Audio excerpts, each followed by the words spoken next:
Hello, good morning, नमस्ते all aspirant, welcome in my YouTube channel. तो start करते हैं द हिंदू न्यूज़पेपर। आज है 11 अगस्त, तो निकालने की कोशिश करेंगे क्या अपने प्रीलिम्स के लिए इम्पोर्टेंट है इसमें। तो जैसा कि अपना रिधिम चला आ रहा है कि अब तक हम यूपीएससी के 21 क्वेश्चनों को बहुत अच्छी तरीके से सॉल्व कर चुके थे, और आज हमारा क्वेश्चन नंबर है 22। और ये हम सीरीज देख रहे हैं ए, और 2020 के पी बाई क्यू देखने की हम कोशिश कर रहे हैं, और उनको अच्छी तरीके से ओल्ड एंड न्यू पैटर्न से हम सॉल्व करने की कोशिश कर रहे हैं, जिससे कि हमारा न्यू पैटर्न से हम कनेक्ट हो पाएँ कि इस तरीके से क्वेश्चन पूछे गए थे 2023 में। सो देखते हैं क्या है question. With reference to the religious history of the India, consider the following statement. Okay, so first क्या है? फर्स्ट है Sthaviravadas belongs to Mahayana Buddhism and Lokottarvadi Sampradaya. You can say that Sakt. So Lokottarvadi Sakt was an offshoot of Mahasankhya sectors Buddhism, and third is the definitions of Buddha by the Mahasankhya fostered the Mahayana Buddhism. So which of the statement given above is correct? One and two, two and three, and three only, and one, two, three only. So now जैसा कि हम देखते हैं कि last में हम इस question को डिस्कस करने की कोशिश करेंगे। ओके, और जिस किसी को भी आंसर पता है देन कमेंट बॉक्स में इसका आंसर दे। ये यूपीएससी का 2020 का पी क्यू है। अब स्टार्ट करते हैं अपना पीसी। पीसी बोले तो प्रीलिम्स करंट, जो भी आपका द हिंदू या फिर Indian express, otherwise you can say that PIB. अगर इन तीनों में से अगर आपका कुछ भी छूट जाता है ना, आप तीनों तो नहीं पढ़ पाते हैं, ऐसा हो जाता है, तो ये इसका कंपाइलेशन आपको मिल जाएगा। बिल्कुल परेशान नहीं होना है, वो आपको इस प्लेटफॉर्म पे मिल जाएगा। सो देखते हैं क्या है। फर्स्ट है हमारे पास Maya operating system. You can say that OS operating system. ये सेंसेटिव है, very very important for us. So है क्या ये? Defend the defence. अब देखिए यहाँ से आप थोड़ा सा लगाइए कि ये डिफेंड करेगा किसको? डिफेंस को and critical infrastructure from the cyber and malware attack. जो भी साइबर और मेलवेयर अटैक होते हैं किस पे? डिफेंस पे। उससे डिफेंड करने की बात कर रहा है कौन? माया ऑपरेटिंग सिस्टम। अच्छा, इससे पहले भी कोई था? यस, इससे पहले था विंडो ऑपरेटिंग सिस्टम, जिसको रिप्लेस कर दिया गया by the Maya operating system. So आपको इतना समझना है कि डिफेंस को डिफेंड करने के लिए पहले काम करता था window operating system, and it is now replace by the Maya operating systems. Okay, and based क्या है इसका? बेस है ओपन सोर्स प्लेटफॉर्म 1 2। ओके, ये आपको जरूर याद रखना है 1 2। एंड नाउ एडिशन की बात करेंगे तो and point detection and protection systems चक्रव्यूह आल्सो इंस्टॉल। और इसमें क्या इंस्टॉल किया जाएगा? चक्रव्यूह को भी इंस्टॉल किया जाएगा। ओके, बेस क्या है इसका? 1 2 है, एंड इसको रिप्लेस किया गया है bye the Maya operating system को। ठीक है, किसके through? Window operating system. Okay, and defend करेगा डिफेंस को। नाउ नेक्स्ट हमारे पास है डे। अब यूपीएससी ने अपना पैटर्न चेंज किया है, एंड देन दिवस को उसने पूछना स्टार्ट कर दिया है। इसलिए कोई भी डे अगर इंपॉर्टेंट लगता है तो वो मैं आपको कराऊंगा, और डेफिनेटली वहां से क्वेश्चन बनने के चांस रहेंगे। आप उस डे को क्या करेंगे? नोट करते रहेंगे। तो क्या है? International day of the world indigenous peoples and world tribal day. सबसे पहले आपको इतना समझना है कि वर्ल्ड ट्राइबल डे है यहाँ पे, या फिर इसका नाम है international day of the world indigenous people, यानी कि जो यहाँ के स्थानीय निवासी हैं उनके लिए। तो ये कब मनाया जाता है? 9 अगस्त को। ओके, ये अब देखेंगे इसका ऑब्जेक्टिव क्या है। ये प्रमोट करता है एंड प्रोटेक्ट करता है the right of the indigenous populations around the worlds. Okay, यानी कि जो भी you can say that indigenous peoples हैं अराउंड द वर्ल्ड्स, उनको प्रोटेक्ट एंड प्रमोट करने की बात करता है वर्ल्ड ट्राइबल डे। ओके, उसके बाद देखेंगे 5% ग्लोबल पॉपुलेशंस है किसकी? इंडिजिनियस पीपल्स की। एंड रेस्पॉन्सिबल इनमें से हैं 15% of the world poorest peoples. इनमें से लगभग 15% हैं वो वर्ल्ड्स के कैसे हैं? आपके गरीब हैं। आगे special skill initiative of north east regions. देखिए ये एक्चुअली में क्या है? एक स्कीम है या फिर इनिशिएटिव है, इतना समझना है। तो उसको लॉन्च किसके द्वारा किया गया? इसको लॉन्च किया गया पीएम कौशल विकास योजना। You can see that PMKYV, and जल शिक्षण संस्थान यानी कि JSS। तो आपको दो यू कैन से दैट जिसके थ्रू लॉन्च किया गया वो आपको याद रखनी है। ठीक है, अब आगे चलते हैं कौन कौन सी है। एक थोड़ा सा मैं रिवाइज कराऊंगा आपका। एक है पीएम कौशल विकास योजना। तो भी सीधी सी बात है, अगर स्किल की बात होगी तो कौशल, कौशल जो है हिंदी का शब्द है, स्किल आपका इंग्लिश का वर्ड है, तो ये तो होना ही चाहिए।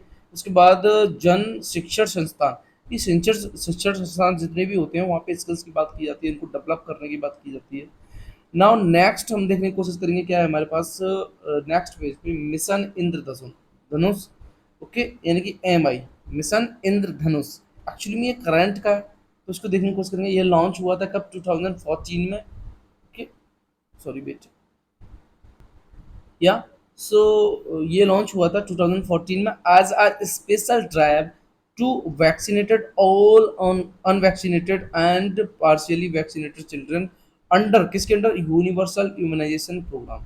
तो जो भी unvaccinated, you can say that childrens हैं, उनको वैक्सीनेटेड करना under the universal immunisation programme के थ्रू इसको लॉन्च किया गया था 2014 में, मिशन इंद्रधनुष। ओके, वैक्सीन जो अगेंस्ट, ये लगभग 12 ऐसी डिजीज हैं जिनके लिए ये वैक्सीन यूज होती है यूनिवर्सल इम्यूनाइजेशन प्रोग्राम में। तो कौन कौन सी, हम उसमें से कुछ मेजर हैं उनको याद रखना है, जैसे ट्यूबरक्लोसिस है, डिप्थीरिया है, पर्टुसिस है, टिटनेस, पोलियो, या फिर हेपेटाइटिस बी।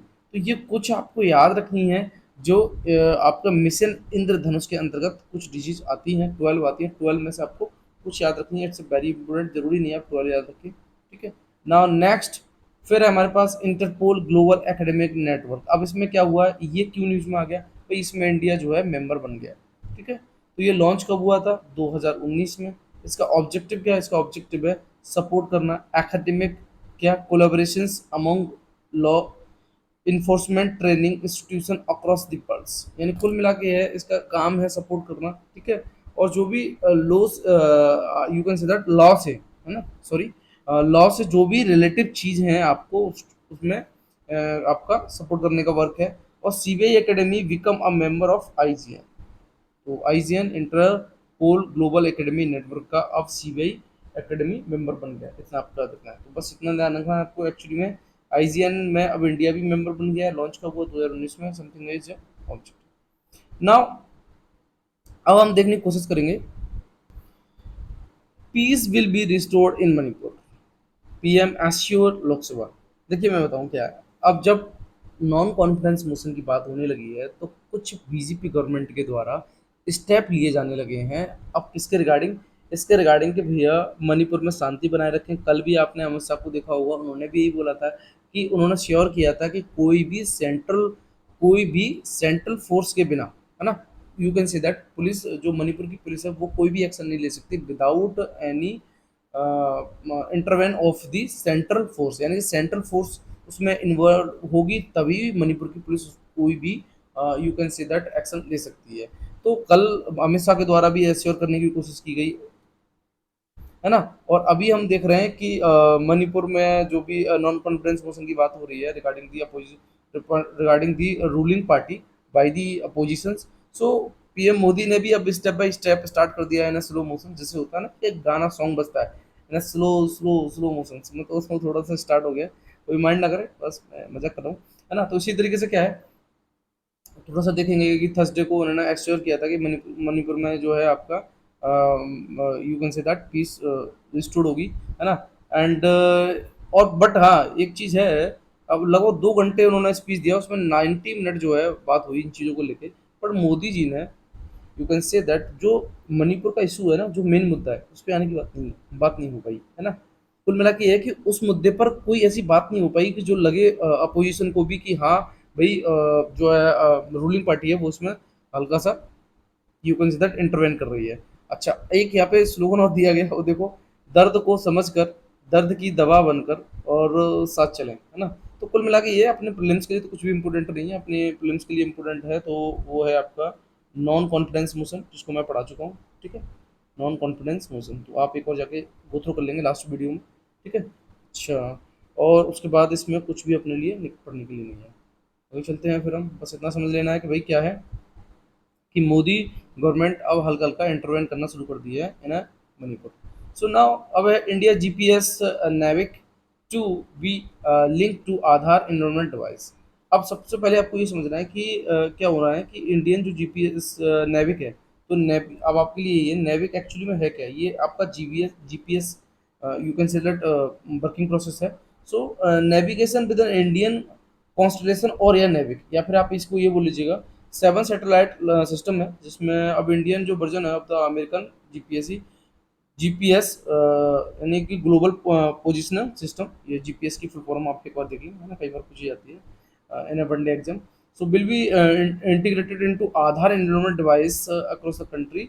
ये डिपार्टमेंट ऑफ स्पेस ने कहा है, किससे, पार्लियामेंट कमेटी से, साइंस एंड टेक्नोलॉजी से। तो कुल मिला के ये है कि अब आपका क्या होगा कि जो आधार एनवायरनमेंट डिवाइस होते हैं उनको कनेक्ट कर दिया जाएगा, किससे, नेविक जीपीएस के थ्रू, है ना, जिससे पता हो जाए कि भाई कहाँ पे आधार डेटा वाला काम चल रहा है। बस इसमें इतना ही था और कुछ नहीं है। आगे देखते हैं फिर क्या है। Don't allow school childrens to carry cell phones. ये बहुत अच्छी बात है। यानी क्या होता है ना कि देखिए, अब स्कूल के जो बच्चे देखे होंगे आपने, उनकी कहानी क्या होती है कि उनको कोई भी टॉपिक एक पढ़ना है, बट वो क्या करेंगे, इंस्टाग्राम की रील्स देखेंगे, फेसबुक पे जाके गपशप लड़ाएंगे, है ना, या फिर यूट्यूब पे आके कुछ अपना जो चल ही रहा है, अभी आप देख ही रहे हैं किस तरीके से कहानियाँ चलती रहती हैं कि फलानी स्टार ढिकाने स्टार, यानी कि तमाम ऐसे नॉनसेंस लोग भी स्टार हैं जिनका कोई मतलब नहीं है ना, और कोई टैलेंट नहीं है, बट ये है कि यूट्यूब है तो किसी को भी राजा बना सकता है। तो यही है कुछ, तो ये तो अच्छी चीज़ है कि भाई अब ये स्कूल चिल्ड्रंस को नॉट अलाउ कर दिया जाए, है ना। ये डायरेक्टर ऑफ द एजुकेशन ने इसको एडवाइजरी सजेस्ट की है कि भाई अब जो है मोबाइल फ़ोन को स्कूल में यूज़ नहीं किया जाएगा। ओके, नाउ नेक्स्ट देखते हैं क्या है अपने लिए इम्पोर्टेंट। सो आज भी मैंने चंद्रयान 3 के बारे में, जब तक चंद्रयान 23 तक, अगस्त तक, जब वो 547 तक लॉन्च हो जाएगा, तब तक हम इसको थोड़ा सा रिवाइज करते रहेंगे। तो देखते हैं क्या है। ISRO gear up for the soft landing of the Chandrayaan 3। तो कुल मिला के ये क्या है कि 2 इमेज ली गई हैं चंद्रयान 3 के द्वारा, है ना। तो चंद्रयान 3 के द्वारा 2 इमेज ली गई थी। पहली इमेज जो ली गई थी ना, वो अगर हम कहने की बात करेंगे, जब लैंडर इमेजर कैमरा के थ्रू ली गई थी, और वो भी ली गई थी 14 जुलाई को, जब चंद्रयान 3 जो था वो लॉन्च हुआ था सतीश धवन स्पेस सेंटर से, जो कि श्रीहरिकोटा में पड़ता है, ठीक है। तो जब वहाँ से लॉन्च हुआ तो पहली तो जो ली गई वो लैंडर इमेजर कैमरा के थ्रू ली गई, और सेकंड जो इमेज ली गई है ये कैप्चर की गई है लैंडर हॉरिजेंटल वेलोसिटी कैमरा के द्वारा। कब, ये 6 अगस्त को, ठीक है। जब 6 अगस्त को, ये तो कुल मिला के ये 2 इमेज ली गई, तो उन्हीं 2 इमेज के बारे में बात करी गई है। और अगर मैं थोड़ी सी आपको समझाने की कोशिश करूँ कि लैंडर इमेज जो कैमरा है आपका, वो यू कैन से दैट इसको डेवलप किया गया है by the application centre Ahmedabad Gujarat के द्वारा, और लैंडर हॉरिजेंटल वेलोसिटी कैमरा है, इसको लॉन्च किया गया है by the laboratory of the electro optic system which is based in Bengaluru, जो कहाँ पर है आपका, बेंगलुरु में है। तो कुल मिला के 2 इमेज ली गई पहले, और उसके बाद 6 अगस्त को। अच्छा, वो हमने पढ़ लिया था कि भाई आपका एक वीडियो भी आई थी चंद्रयान 3 की, जो कि 1 अगस्त को आई थी, है ना। और सॉफ्ट लैंडिंग की बात हो रही है, क्योंकि हार्ड लैंडिंग की वजह से ही हमारा चंद्रयान 2 जो था वो कैसा हो गया था, फेल हो गया है, फेल हो गया था, है ना, 2019 में। और सॉफ्ट लैंडिंग की बात हो रही है जो कि 23 अगस्त को होगी, है ना। तो ये कुल मिला के आपको समझना है कि क्या है इसमें। अच्छा, उसके बाद देखते हैं जापानी जो स्पेस क्राफ्ट की बात करेंगे, तो जैसे उनका है योना, है ना, योना, you can say that, which were placed in the lunar orbit, parts of the कोगया एंड साइलेंस मिशन, जो 2009 में भेजा था, इसका जापान इसका। और चंद्रयान 1 अपना कब गया था, 2008 में। तो थोड़ा सा इसी में से हम निकालने की कोशिश करेंगे, क्योंकि कल भी मैंने इसको पढ़ाया था, बट आज भी मैं थोड़ा सा आपका रिवाइज कराने की कोशिश करूंगा। आपको इसमें बस इतना पढ़ना है कि जो इम्पोर्टेंट है आपके लिए, चंद्रयान 1, चंद्रयान 2 एंड थर्ड, तो इनकी लॉन्च डेट आपको ध्यान रखनी है 2008 एंड 2019 एंड 2023, ठीक है। तो चंद्रयान 1 2008, और चंद्रयान 2 2019, चंद्रयान 3 2023। अच्छा, उसके बाद फिर आपको इसके कुछ कंपोनेंट्स पढ़ लेने हैं। मैं यहाँ पे आपका वो कर देता हूँ। तो कंपोनेंट्स आपको देख लेने हैं, क्या है components. Orbiters, orbiter, sorry sorry sorry, हाँ, इस तरीके से देखिएगा। क्या है, ऑर्बिटर है, मून, इम्पैक्ट प्रोब है, ऑर्बिटर। लैंडर का नाम मैंने कल भी आपको रिवाइज कराया था, विक्रम। और रोवर का नाम है प्रज्ञान। ये नाम आपको अच्छी तरीके से याद रखने हैं। वनडे एग्जाम में आपके लिए पूछा जा सकता है कि लैंडर को क्या बोला गया, है ना, और रोवर को क्या बोला गया। तो कंफ्यूज नहीं होना, रोवर जो था वो प्रज्ञान था, लैंडर आपका विक्रम था। अच्छा, चंद्रयान 3 में आपका propulsion modules, lander and rover, 3 चीज भेजे गए। उसके बाद आपको इसमें से एक चीज और समझनी है कि इसके लॉन्च जो व्हीकल्स हैं, जैसे PSLV आपका ये हो गया चंद्रयान 1 का, GSLV Mach 3 2 का, एंड LBM 3 ये थर्ड का। तो 3 चीज़ आपको देख लेनी है बढ़िया तरीके से। लॉन्च डेट देखना है, कंपोनेंट देख लेना है, एंड लॉन्च व्हीकल देख लेना है। ओके, नाउ नेक्स्ट, अब हम चलते हैं क्या है अपने लिए, ये स्पॉटलाइट। अगर आपके पास टाइम है तो आप अच्छे तरीके से इसको देख लीजिएगा, है ना। If you have an time then you read it. अब जैसा कि अपना एडिटोरियल हम लास्ट में देखते हैं। है ना। अब क्या है ओपिनियन में क्या है आज के लिए, should there be blanket on the smartphone in school. देखिए क्या है, इसमें कुछ स्कूल के बारे में डेटा दिया गया है, और उन स्कूल को तो मैं आपको डिस्कस नहीं कराऊंगा, बट आपको मैं इतना जरूर बताने की कोशिश करूंगा कि भाई एक्चुअली में क्या होगा। देखिए अगर इसके प्रोज की बात करें तो बहुत से प्रोज हैं। जैसे मान लीजिए अगर आप स्कूल में गए तो आप मल्टीपल, जैसे मान लीजिए आपको बायोलॉजी का कोई एक टॉपिक पढ़ना है, तो आपने उस टॉपिक को टीचर के द्वारा तो आपको पढ़ा दिया गया, बट उसको आप मल्टीपल सोर्स के थ्रू भी देख सकते हैं। जैसे यूट्यूब पे अगर आपने मान लीजिए वो बायोलॉजी का जो भी टॉपिक आपने पढ़ा और उसको सर्च किया, तो आपको उसकी मल्टीपल वीडियो मिल जाएंगी, और उन मल्टीपल वीडियो से आप मल्टीपल चीज़ें और भी सीख सकते हैं। तो ये तो इसके प्रोज हैं, और भी प्रोज हैं बहुत सारे। जैसे कि मान लीजिए आपका कोई भी टॉपिक है, अगर वो क्लियर नहीं हुआ क्लास में, कई टॉपिक ऐसे होते हैं जो क्लास में क्लियर नहीं होते हैं, उनको आप अच्छी तरीके से क्लियर कर सकते हैं, ठीक है। बट कंसर्न की बात करें तो बहुत से कंसर्न है स्मार्टफोन। भाई आप मान लीजिए आपको 1 घंटे अगर वीडियो देखना है, तो वहाँ 1 घंटे नहीं देखेंगे आप, कभी इंस्टाग्राम में लग जाएंगे, तो कभी फेसबुक में लग जाएंगे। और इसीलिए यूनेस्को ने यही बात कही कि भाई यूनिवर्सल बैन की बात करी गई है ना, स्मार्टफोन को इसमें स्कूल में। तो अगर इंडिया की बात करें तो लगभग 1.2 बिलियन मोबाइल फोन्स यूज होते हैं इंडिया में, और लगभग 600 मिलियन अगर स्मार्टफोन हैं जिसमें से यूजर हैं।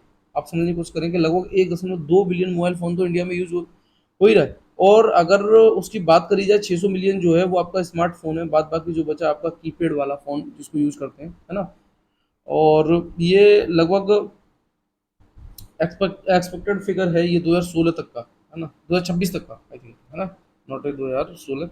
सो ये कुछ स्कूल के नाम यहाँ पे देने की कोशिश करी गई है। इट्स नॉट इम्पोर्टेंट फॉर अस, आपको थोड़ा सा डेटा देखना था कि डेटा क्या हमारे लिए इम्पोर्टेंट है।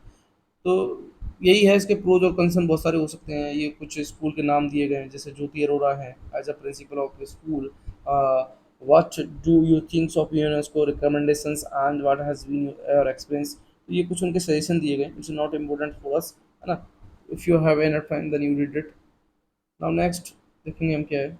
देखिए चाइना डिफ्लेशन आपके 4 कंसर्न्स। तो अब देखिए चाइना डिफ्लेशन, एक इन्फ्लेशन होता है एक डिफ्लेशन होता है। तो इन्फ्लेशन का मतलब तो महंगाई है, डिफ्लेशन का मतलब मंदी है ना। तो भाई क्या है इसके कंसर्न, क्या कंसर्न है, तो थोड़ा सा देखेंगे हम।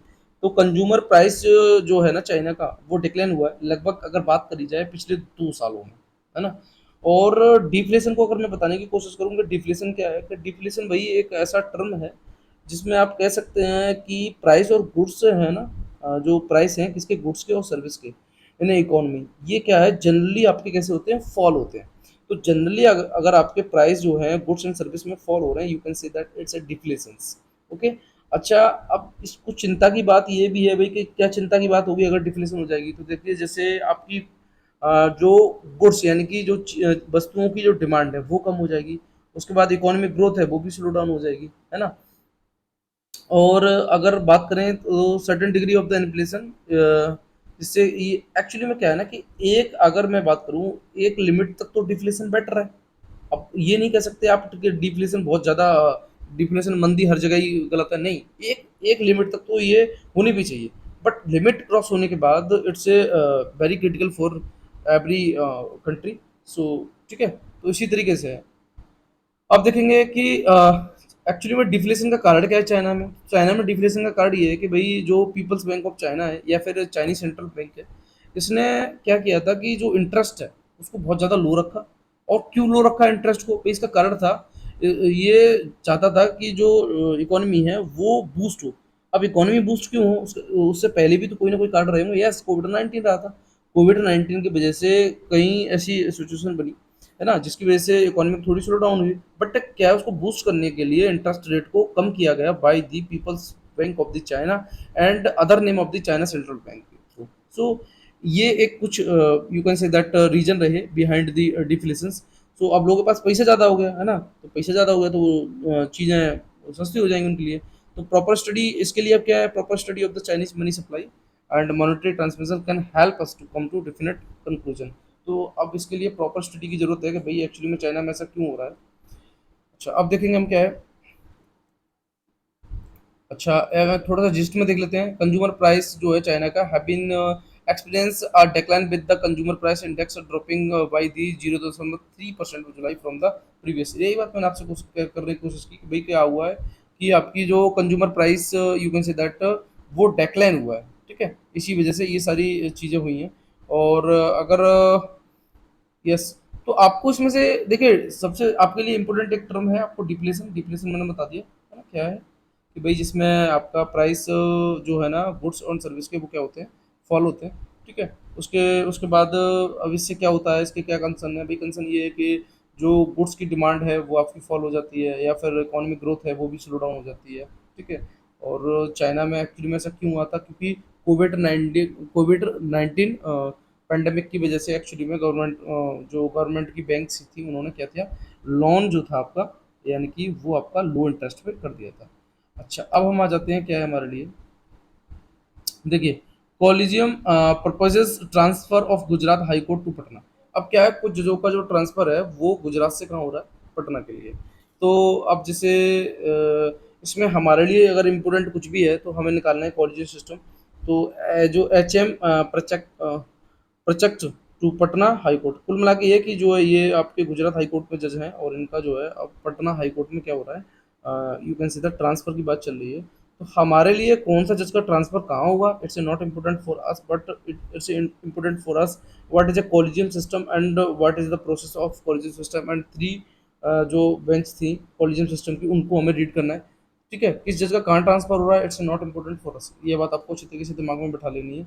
देखना है क्या कॉलेज सिस्टम के 3 केस थे। तो फर्स्ट जज केस में क्या था, इट डिक्लेयर दैट प्राइमेसी क्या रहेगी भाई, ऑफ द CGI यानी chief justice of India recommendations on the judicial appointment and transfer can be refused for the cogent reasons, यानी कि कोई एक कठोर सबूत होगा तभी ट्रांसफर यू कंसिडर की बात होगी, है ना। और जो ruling gave the executive primacy over the judiciary in judicial appointment for the, और ये जो होगी वो आपकी लगभग 12 साल के लिए। ठीक है, अच्छा, सेकंड जज आया तो उसने क्या कहा, उसने ये इंट्रोड्यूस किया कॉलेज सिस्टम को। तो यहाँ पे देखेंगे आप, सेकंड जज ने इंट्रोड्यूस किया था कॉलेज सिस्टम को, नॉट ए फर्स्ट जज केसेस। उसने ये कहा था कि जो कंसल्टेशन है, यानी कि आपकी जो सलाह है, रियली मीट उसका मतलब क्या होगा, सहमति होगी, कंकरेंस। ठीक है, और इसने क्या ऐड किया था, it was not a CGI individual opinion, ये CGI का कोई इंडिविजुअल ओपिनियन नहीं होगा, बट इसमें क्या है, इंस्टीट्यूशनल ओपिनियन होगा, और former in the consultation with the 2 senior most जज इन सुप्रीम कोर्ट। अच्छा ठीक है, अब मान लीजिए इंस्टीट्यूशनल ओपिनियन तो होगा, तो इंस्टीट्यूशन में कौन होंगे, 2 सीनियर मोस्ट जज होंगे किसके, सुप्रीम कोर्ट के, वो कंसल्ट करेंगे। बट थर्ड जज केस जो आया 1998 वाला, इसने क्या क्लियर कर दिया, इसने ये कहा कि supreme court on the president reference article 143 expand करता है कॉलेजियम सिस्टम को। ठीक है, जिसमें 5 मेंबर बॉडी हो जाएंगे, कंप्राइज एक CGI होगा और 4 आपके सीनियर मोस्ट कॉलेजियम सिस्टम होंगे। तो सबसे पहले आपको निकालने के लिए इसमें क्या है, वो ये है कि कॉलेजियम सिस्टम को कब इंट्रोड्यूस किया गया, 1913 में। ओके, 1993 में।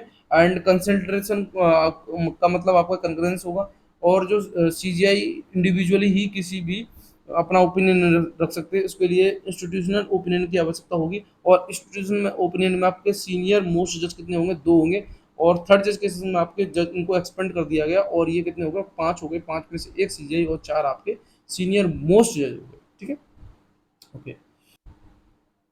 Soon, artificial intelligence will allow you make UPI payment using voice। देखिए यही बात है, यही कल मैं एक वो से दैट जब मैं मजाक कर रहा था तो मुझे लग रहा कि ऐसा हो सकता है, मे बी पॉसिबल है, बट ये आर्टिकल मेरे को पढ़ने को मिल गया, है ना।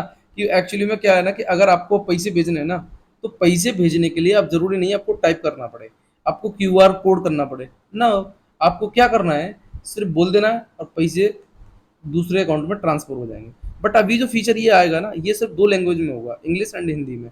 अच्छा, अदर लैंग्वेज में ये बाद में आएगा, बट अभी ये जो काम करेगा वो आपका 2 लैंग्वेज में काम करेगा। तो इससे अगर इसका देखिए, एक बहुत अच्छी बात करी जाए कि इसका क्या एडवांटेज होगा, जो भी लोग ब्लाइंड है ना, जो अंधे लोग हैं, तो उनके लिए बहुत अच्छी चीज़ें हैं। जैसे मान लीजिए उनको पैसे ट्रांसफर करने हैं, तो उन्होंने ऐप अपना खोल दिया और बोल दिया कि भाई इतना ट्रांसफर होना है, तो देन इजीली वो ट्रांसफर कर सकते हैं इसमें।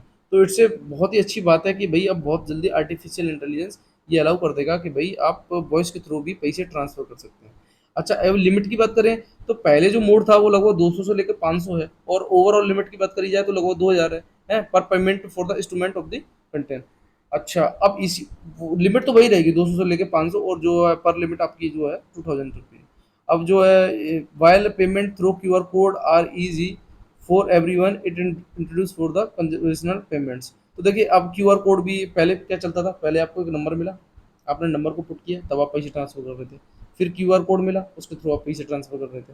अब क्यूआर थ्रू में आपको नंबर नोट नहीं करना पड़ रहा था, क्यूआर कोड आप डायरेक्ट उसको कैमरा कैमरा लगा दिया अपना, और उसके बाद उसका क्या कर लिया आपने, क्यूआर कोड कैप्चर हो गया और पेमेंट आपने ट्रांसफर कर दिया।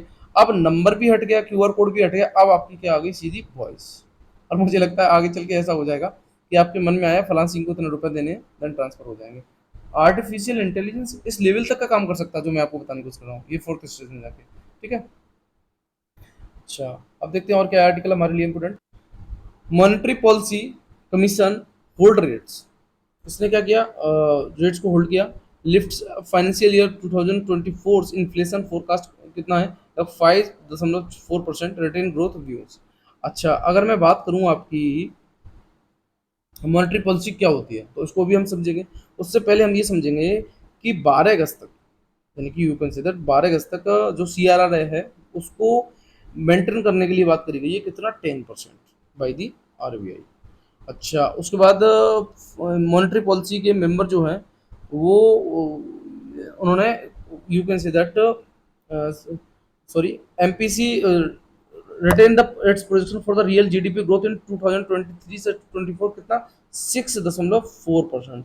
ठीक है।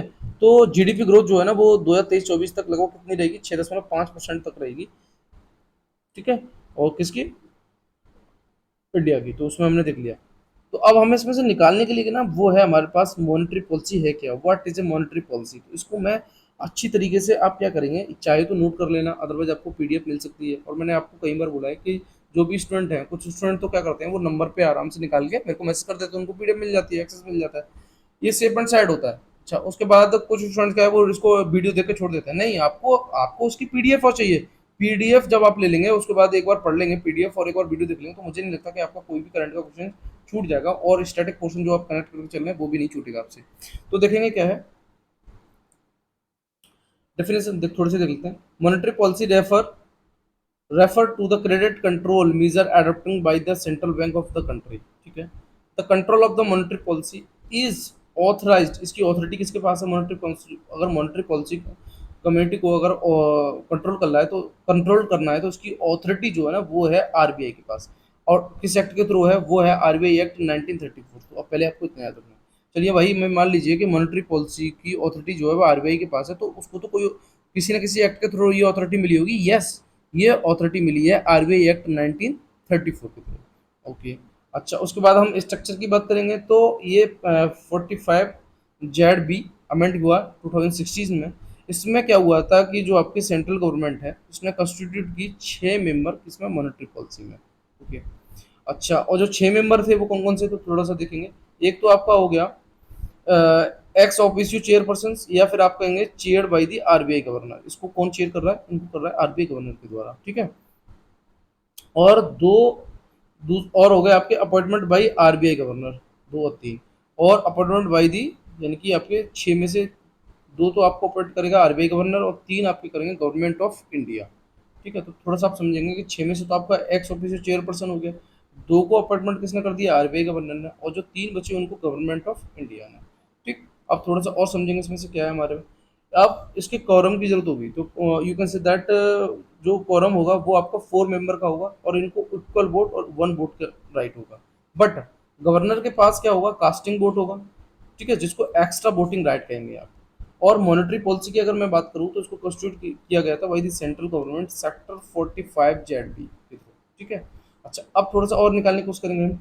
एक्सक्लूसिव पावर जो है ना, control the money supply are in hand of board of governor. तो BOG है ना, बोर्ड ऑफ गवर्नर है, उसके पास एक्सक्लूसिव एक्सक्लूसिव पावर है मनी सप्लाई की। ओके। और जो बोर्ड ऑफ गवर्नर है इसको अपॉइंटमेंट किया जाएगा सेंट्रल गवर्नमेंट के द्वारा, वो भी कितने साल के लिए, 4 साल के लिए, फॉर द 4 ईयर। ओके। अच्छा, अब मीटिंग की बात करेंगे, ये कितना मिल सकते हैं। तो मॉनेटरी पॉलिसी जो मीटिंग होगी वो लगभग 6 टाइम्स मिलेंगे एक साल में, और मिनिमम उनको 4 बार तो मिलना ही है। ठीक है। तो उसका मतलब ये हुआ कि हर 2 महीने पे उनको मिलना है। भाई 6 बार मिलना है तो मिनिमम 4, तो कुल मिला 6 बार मिलने का मतलब है हर 2 महीने पे उनको मीटिंग होनी है। अच्छा, इसकी गाइडलाइन की बात करेंगे तो monetary policy release the guideline, जैसे आपकी RR, RRR, है ना, SLR, या फिर आप कहेंगे आपका वो ओपन मार्केट सिस्टम, ETC, है ना, तो और अब इसकी ये जो है ना, ये कौन सी होती है, लीगली बाइंडिंग होती है। How to work MPC monetary policy, तो देखेंगे इन्फ्लेशन टारगेट जो है 4, अभी हमने देखा कितना, आई थिंक, हाँ 4, यानी कि अगर आप कहेंगे तो -2 एंड +2, इस तरीके से कुछ होता है। मॉनेटरी पॉलिसी की बात करेंगे, इसको रेगुलेटिंग दी मनी सप्लाई, जिससे आपकी परचेजिंग पावर, डिमांड, परचेजिंग बढ़ती है, परचेजिंग पावर बढ़ेगी आपकी तो डिमांड भी बढ़ जाएगी। इसको आप क्या कहेंगे, इन्फ्लेशन। अब थोड़ा सा ये टर्म समझने की कोशिश करते हैं हम। अगर मान लीजिए आपकी परचेजिंग पावर बढ़ गई तो आपकी डिमांड भी बढ़ेगी। इसको आप क्या कहेंगे, इन्फ्लेशन, मतलब महंगाई हो गई। अब आपकी परचेजिंग पावर कम हो गई तो उसका मतलब ये डिमांड भी कम हो जाएगी। इसको आप क्या कहेंगे, मंदी यानी डिफ्लेशन। तो दोनों आपको समझ में आ गए। ये दो टर्म से आप निकाल सकते हैं कि परचेजिंग पावर बढ़े और साथ ही डिमांड बढ़ जाए, you can say that it's a inflation. But in case of purchasing power and demand both are decrease, you can say that it's a depression. Clear है। अब कुछ टूल्स देखेंगे हम मॉनेटरी पॉलिसी के, तो क्वेश्चन आपसे यही बनेगा कि मॉनेटरी पॉलिसी में कितने मेंबर होते हैं, कोरम में कितने मेंबर होते हैं, जो बोर्ड ऑफ गवर्नर होता है इसको कितने साल के लिए चुना जाता है। तो ये 4 क्वेश्चन मैं आपसे पूछता हूँ। उन चारों क्वेश्चन के आप जवाब मुझे कमेंट बॉक्स में देंगे कि बोर्ड ऑफ गवर्नर होता है उसको कितने साल के लिए चुना जाता है, उसके बाद इसमें कितने मेंबर होते हैं, और कास्टिंग बोर्ड की पावर है वो किसके पास है। ठीक है। अच्छा, टूल की देखेंगे तो आपको मिल जाते हैं quantitative tools, sorry, quantitative tools and qualitative tools. तो क्वांटिटेटिव टूल्स में आपको मिलेंगे डबल आर, है ना, and SLR, triple R, MSF, MSR, और उसके बाद बैंक रेट, है ना, LRR, ये सब आपके क्वांटिटेटिव टूल्स हैं। ओके। और नाउ क्वालिटेटिव टूल्स की बात करेंगे तो आपके इसमें सीलिंग होना, क्रेडिट लिमिट और मार्जिन रिक्वायरमेंट, डिस्क्रिमिनेटरी इंटरेस्ट, और उसके बाद आपकी डेरिवेटिव्स, है ना, moral suasion and direct taxation and grading rationings. तो ये सब आपकी क्या है, क्वालिटेटिव टूल्स हैं। अच्छा, अब इनको दूसरा नाम क्या जाना था, क्वांटिटेटिव को आप बोलेंगे, क्वांटिटेटिव को बोलेंगे आप जनरल टूल्स, और क्वालिटेटिव को बोलेंगे आप स्पेसिफिक टूल्स। क्लियर है यहाँ तक। To maintain the money supply in a market, ये इसका काम है किसका, क्वालिटेटिव टूल्स का। Provided credit to select borrower for the selective purpose, तो इसका काम है क्रेडिट को प्रोवाइड करना किसके लिए, selective borrower for the selective purchase. Okay, clear हो गया यहाँ तक। अब हम आगे चलते हैं। क्या है, demolitions as a state sanction collective punishment, यानी कि अब आप देख रहे हैं एडिटोरियल देखेंगे, तो एडिटोरियल में क्या है ना कि भाई, क्या है कि अगर आप स्टेट कोई सेक्शन लगाती है तो वो आपका क्या हो जाता है, कलेक्टिव पनिशमेंट है। जैसे अब थोड़ा सा मैं इसका एग्जांपल दूँ। ये कहानी क्या है, कहानी ये है कि भाई मान लीजिए अगर घर में किसी एक व्यक्ति से गलती हुई, आपने उठा के उसका घर ही फुड़वा दिया बुलडोजर के थ्रू, तो जो बुलडोजर जस्टिस है ना, ये क्या करता है, ये कलेक्टिव पनिशमेंट देता है लोगों को। भाई एक ने नुकसान किया तो आप उसको उठा के उसको ले जाइएगा। घर तोड़ने का क्या मतलब है, घर तोड़ने से तो कोई सोल्यूशन नहीं निकलेगा ना। तो कुल मिला के ये कि इसी के रिगार्डिंग ये एडिटोरियल है। अच्छा, अब थोड़ी सी बात करी जाए, ये जो बुलडोजर जस्टिस है ना, ये आप मोर देन, अभी थोड़ा सी बात करी जाए तो चाहे आपका खरगांव से लेके मध्य, जो कि मध्य प्रदेश में पड़ता है, या फिर मान लीजिए खम्बात जो कि गुजरात में पड़ता है, या फिर जहांगीराबाद जो आपका दिल्ली में पड़ता है, या आपका नौगांव कहाँ पड़ता है, सब में। तो कुछ जगह इस तरीके की चीज़ें देखी गई कि भाई कुछ भी बातें हुई तो वहाँ डायरेक्ट आपका क्या चल दिया गया, बुलडोजर चल दी गई। अच्छा, अब इसमें आपको बताने की कोशिश की गई है, भाई इसमें ये बताने की कोशिश की गई है कि मान लीजिए जो जातीय सफाई की अगर हम बात करें, तो जैसे लड़ाइयाँ अभी जातीय या फिर धार्मिक, जैसे अभी आपने देखा होगा नूह में जो भी केस हुआ, तो वो दो रिलीजन के बीच बिटवीन था, हिंदू एंड मुस्लिम। ठीक है। तो कई लोग तो अभी एक्चुअली में क्या है ना कि उसमें क्लियर कट नहीं है कि किस तरीके से जो है डेथ हुई है, तो जो डेथ में है इसकी काउंटिंग ज़्यादा है।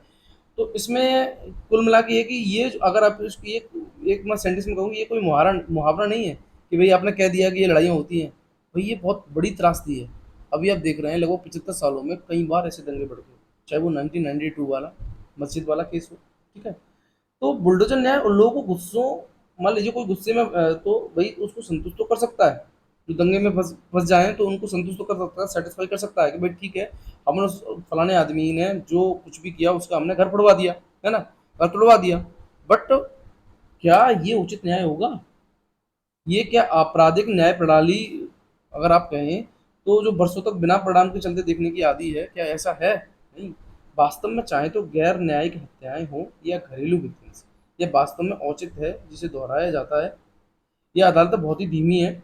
तो कुल मिला के अगर मैं और चीज़ें आपको बताने की कोशिश करूं कि भाई देखिए, जनता के गुस्से को अगर आपको शांत करना है और किसी आदमी ने कुछ भी अपराध कर दिया, आप उसका घर तोड़वा दो, जनता शांत हो जाएगी, कुछ नहीं बोलेगा।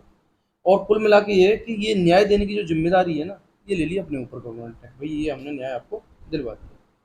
अच्छा, अब अगर इसको थोड़ा-सा अगर हम देखें तो ये बहुत ही विनाशकारी तर्क है कि भई आपने सीधे ही उसका घर तुड़वा दिया। तो बुलडोज़र न्याय का मतलब सीधा-सीधा है कि सामूहिक दंड देना, ना कि केवल जो अपराधी है उसको अपराध उसका साबित करके उसको अपराध देना। वो तो आप देंगे तब बाद में देंगे, पर पहले तो आपने कलेक्टिव पनिशमेंट दे दिया, है ना? It's a not logical, it's a not logical, ये कोई लॉजिकल नहीं हुआ आपका, है ना? अच्छा, आगे देखेंगे फिर और क्या है। अब देखिए इसमें एक बहुत अच्छी सजेशन देने की कोशिश की गई है। अच्छा, इसमें एक बहुत अच्छी सजेशन देने की बात कही है कि भाई मान लीजिए अगर आपको बुलडोजर जस्टिस करना है, बुलडोजर समझ रहे हैं ना, किसी के घर पे आपको बुलडोजर चलानी है जाके।